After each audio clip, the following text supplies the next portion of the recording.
Olá pessoal, tudo bem? Tudo na paz? Vamos começar agora a estudar um pouco sobre o processo de dependência da América Portuguesa. Temos que lembrar que é um processo amplo e complexo, que não vai só ser entendido como independência do Brasil do dia 7 de setembro de 1822.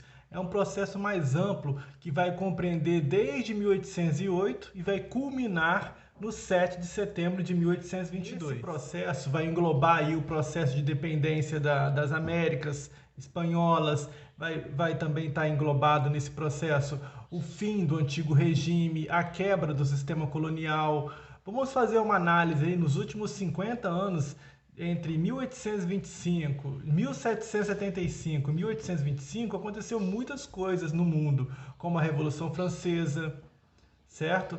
A Revolução Industrial aconteceu também, a Revolução Americana, tudo isso aconteceu nesse período. As independências na América Espanhola, a ascensão de Napoleão no poder na França, tudo isso numa visão iluminista, né? Numa visão que o mundo estava totalmente mudando e acabando com aquele antigo regime. E dentro desse pensamento iluminista, né, que vai defender as liberdades, igualdade, fraternidade, esse iluminismo vai chegar aqui no Brasil. Também vamos ter movimentos iluministas, de certa forma, aqui no Brasil. Vamos lembrar, em 1789 teve a Inconfidência Mineira. Em 1798 teve a Conjuração Baiana. Em 1817 teve a Revolução Pernambucana. Tudo isso com forte inspiração iluminista. Os republicanos tiveram essa forte inspiração iluminista. Então tudo isso aí vai favorecer a eclodir com a independência em 1822. E um dos fatos mais marcantes, um dos mais importantes, né, que vai eclodir com a independência do Brasil, vai ser a vinda da corte portuguesa para o Brasil em 1808. Quando a família real foge para o Brasil, fugindo de Napoleão Bonaparte, quando a corte portuguesa chega aqui no Brasil, ela vai fazer a abertura dos portos. E com a abertura dos portos, vai colocar fim naquele pacto colonial. O que era o pacto colonial? Eu não sei. Aquele pacto que a colônia tinha que fazer relações comerciais apenas com a metrópole. Vou colocar um mapinha aqui, ó. Certo? Então a colônia teria que fazer relações comerciais apenas com a metrópole, onde a colônia ia fornecer gêneros tropicais, matéria-prima para a metrópole, e a metrópole, por sua vez, oferecia os manufaturados para a colônia. Então é um pacto, uma relação junta dos dois, e tinha um monopólio. Mas chegando no Brasil, a corte portuguesa não teria mais como fazer relação com Portugal, porque Portugal já estava dominado por Napoleão. Então o Brasil começa a fazer relações comerciais com outros países, dentre eles principalmente a Inglaterra. Então o Brasil começa a fazer uma forte relação comercial com a Inglaterra. Não diga! Digo! Que coisa!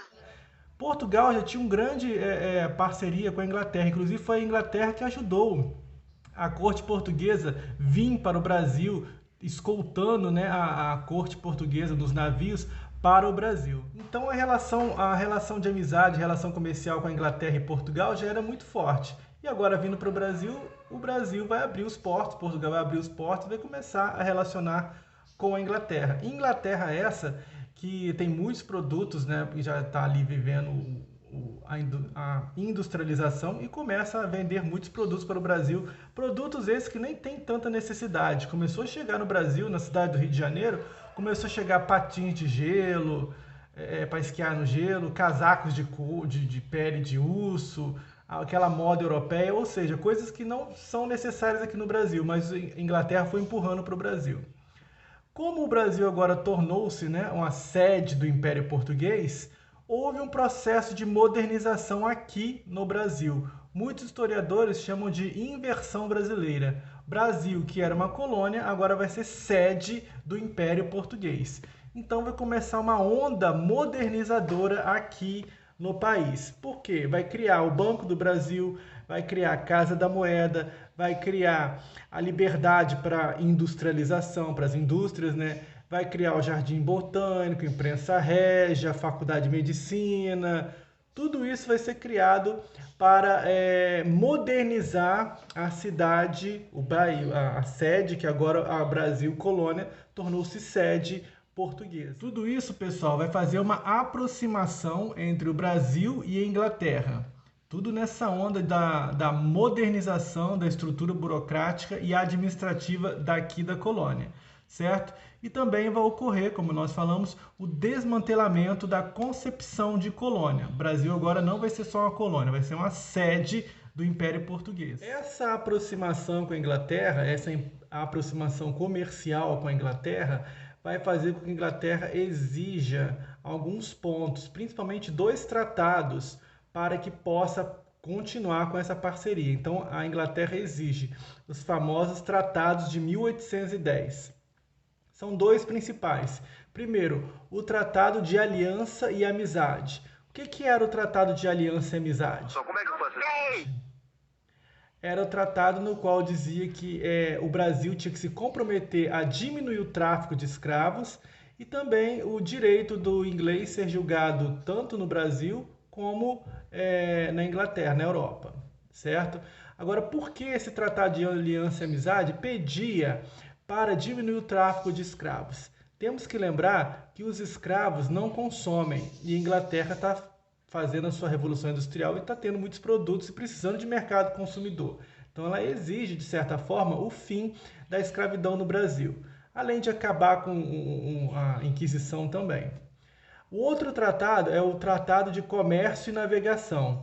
Nesse tratado favorecia as taxas inglesas, ou seja, se o Brasil comprar algum produto em Portugal, a taxa de importação vai ser 16%. Se o Brasil comprar algum produto em outro país que não seja Portugal, a taxa seria 24%. Agora, se o Brasil fizer alguma relação comercial, comprar algum produto com a Inglaterra, a taxa é de apenas 15%. Então isso vai favorecer ao comércio ainda mais com a Inglaterra. Então, pessoal, com base nisso, o Portugal vai se fixar, vai ficar tranquilamente aqui no Brasil e vai se acomodar. Então a família real portuguesa vai se fixar aqui no Brasil e vai relaxar. Porém, em 1814, quando Napoleão é derrotado pela primeira vez... Pior para eles. Agora vamos ver quem é Napoleão Bonaparte. E logo em 1815, onde Napoleão é derrotado na segunda vez... De qualquer maneira, você sabe que para ser enterrado com honras militares, em que condições deve estar um soldado? Em condições de defunto, senhor. Não tem mais motivo para Portugal ficar aqui, para o rei ficar aqui, Dom João ficar aqui no Brasil. O que acontece? O Congresso de Viena exige a volta do rei de Portugal em Portugal, porque os reis têm que ficar no seu país. Só que Dom João preferia ficar no Brasil, ele não queria sair do Brasil. E para não perder, não deixar de sair, alguns dizem que ele gostava do Brasil, outros dizem que ele tinha medo de Napoleão, mas enfim, ele não queria sair daqui do Brasil. O que Dom João faz? Como é que eu faço isso? Ele transforma, no ano de 1815, o Brasil de colônia, ele eleva ao reino de Portugal. Então ele transforma, o Brasil agora vai ser Reino Unido a Portugal e Algarves, certo? Então agora não é mais colônia, seria um Reino Unido a Portugal e Algarves. Então o Brasil seria um dos 3 reinos de Portugal. Com isso, o rei ia falar o seguinte: bom, eu estou aqui no meu reino de Portugal, no meu reino do Brasil, mas daqui eu controlo meus 2 reinos. Eu controlo Portugal e Algarves, que também era um reino de Portugal. Então o Brasil foi elevado de colônia a reino e agora se tornou Reino Unido a Portugal e Algarves, certo? Para satisfazer os reis, né? Que agora estaria em um dos seus 3 reinos, certo? Porém, a população ficou indignada, né? A população de Portugal não aceita muito isso. E aproveitou, quem estava tomando conta lá de Portugal era o Lord Beresford. Então aproveitaram que o Lord Beresford veio para o Brasil no ano de 1820 fazer uma visita e a população fez uma revolução, chamada Revolução do Porto, de 1820. Nessa Revolução do Porto, ela foi tipo uma revolução francesa. Eles queriam acabar com o absolutismo, eles exigiam a volta de Dom João a Portugal e queria que Dom Pedro, né, voltasse como príncipe também. Então, com a Revolução do Porto, a Revolução do Porto, Dom João se viu encurralado. A Revolução do Porto de 1820. Ele tinha que voltar, porque na verdade eles queriam a volta de Dom João, queriam que o Brasil retornasse à condição de colônia, como era antes de 1808, e exigiam, né, a permanência de Dom João VI lá em Portugal. O que Dom João VI faz? Dom João VI se vê, de certa forma, encurralado, né? Então, Dom João VI vai ser obrigado a retornar para Portugal. Dom João retorna a Portugal, mas deixa seu filho aqui como príncipe regente. E ele já está percebendo que está acontecendo uma onda de independências pelo continente americano e conversa, de certa forma, com seu filho. Ele fala assim, bom, eu tenho que ir para Portugal, porque lá eu vou perder meu trono se eu não for, está acontecendo a Revolução do Porto, agora eu vou deixar você aqui, meu filho. Você fica aqui, se você vê que as coisas estão ficando complicadas, você mesmo faça independência. É melhor você fazer a independência do que algum aventureiro fazer essa independência. Então, ele deixa seu filho aqui, deixa seu príncipe regente, seu filho que vai ser o príncipe regente aqui no Brasil. E a elite brasileira fica feliz com a presença de Dom Pedro aqui. A elite abraça Dom Pedro, fica feliz, porque a elite não queria, né, se subordinar novamente aos querer de Portugal. Então, a elite não queria se subordinar a Portugal novamente. Então, fica feliz e Dom Pedro fica aqui em terras brasileiras. Okay? Mas a corte portuguesa, Portugal, exige também a volta de Dom Pedro. Eles falam assim, Dom Pedro, você foste para ir quando você ainda era criança, agora você tem que voltar para terminar seus estudos, o lugar de um príncipe é aqui junto ao seu país, então não pode ficar numa reles colônia. E Dom Pedro se sente pressionado a voltar, porém a elite brasileira não queria que ele voltasse. Aí no fatídico dia 9 de janeiro de 1822, vai ser o dia do fico, onde ele vai falar, se é para o bem de todos e a felicidade da nação, diga eles que eu fico. Então, no dia do fico, foi o dia que Dom Pedro falou que ficaria sim aqui na colônia do Brasil, ok? Mas ainda está sofrendo fortes pressões para retornar a Portugal. Certo dia, quando ele estava retornando de São Paulo rumo ao Rio de Janeiro, passando ali pelo Rio do Ipiranga, ele recebe as cartas do seu braço direito, José Bonifácio. Do senhor ministro José Bonifácio.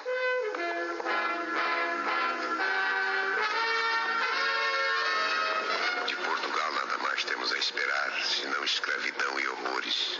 Decida-se Vossa Alteza o quanto antes, porque resoluções e medidas de água morna para nada mais servem. Cada momento perdido é uma desgraça. Só há dois caminhos a seguir: partir para Portugal e entregar-se prisioneiro das cortes, ou ficar no Brasil e proclamar a independência. Mande mensageiro para São Paulo, que estropie tantos cavalos quantos forem necessários, mas que entregue o mais rapidamente possível estas mensagens ao príncipe regente. Todos em forma! Canalhas! Parasitas! Cachorro! O que é que aqueles imbecis estão pensando? Eles querem e terão a sua conta. Em forma! As cortes de Portugal querem nos escravizar. De hoje em diante, as nossas relações estão cortadas. Eu nada mais quero do governo de Lisboa. Nenhum laço nos une mais. Pelo meu sangue, pela minha honra e pelo meu Deus, juro promover a independência do Brasil. Independência ou morte! Independência ou morte! Falando que nessas cartas estão exigindo o retorno de Dom Pedro, que senão ia mandar tropas militares aqui para o Rio de Janeiro para invadir e buscá-lo. A partir daí ele fala, não aceito isso, não aceito esse tipo de intimidação e não vou largar o Brasil. E nesse dia tem aquela grande história, né, que as margens do Rio Ipiranga, ele vai lá e grita independência ou morte. De fato, nesse momento, segundo a história, o Brasil vai tornar-se independente de Portugal. É claro, pessoal, também não foi totalmente, existe muitos mitos em torno disso, alguns dizem que não foi dessa forma, outros falam que no dia ele estava com uma diarreia muito forte, não estava no cavalo branco, estava no burrinho, mas enfim. O que aconteceu foi isso, que nesse dia ele vai proclamar a independência do Brasil. Mas o mais importante que nós saibamos é o seguinte, é que o contexto, né? Qual foi o contexto que ocorreu isso? Foi o que nós falamos, teve o contexto desde 1808 para culminar com 1822, certo? Então a independência que foi feita por Dom Pedro, que no caso Dom Pedro I, vai ser uma independência feita de certa forma pela elite, e a elite brasileira vai manter-se no poder, a intenção de manter no poder, vai manter os privilégios, vai manter a base socioeconômica, os latifúndios, certo? A escravidão não vai terminar, a monocultura e inclusive a monarquia, né? Vai ser independência e a monarquia vai prevalecer. Então, outra coisa, o Brasil teve uma independência totalmente conservadora, não se fragmentou, porque foi o filho de um monarca europeu, né? Que fez independência, isso é uma coisa única no continente americano, isso aconteceu aqui no Brasil. A independência não teve grandes transformações socioeconômicas, certo? Então, nessa independência, o que aconteceu? Manteve-se a monarquia, só o Brasil aconteceu isso, igual eu falei. Manteve a unidade territorial, o Brasil conseguiu manter toda a unidade territorial, não perdeu. Manteve a escravidão, e vai ficar até 1888. Manteve o latifúndio e a agroexportação e também manteve ali o liberalismo econômico, o livre comércio, inclusive com a Inglaterra, certo? O que vai acontecer? O Brasil agora, de fato, vai cair na área de influência econômica da Inglaterra, ok? Então esse foi o processo, né? O processo de independência da América Portuguesa. No caso, Portugal só vai gerar o Brasil, só vai ter um só país, ok? Então nós fechamos aqui esse contexto, fechamos aí a independência da América Portuguesa. Forte abraço, até mais.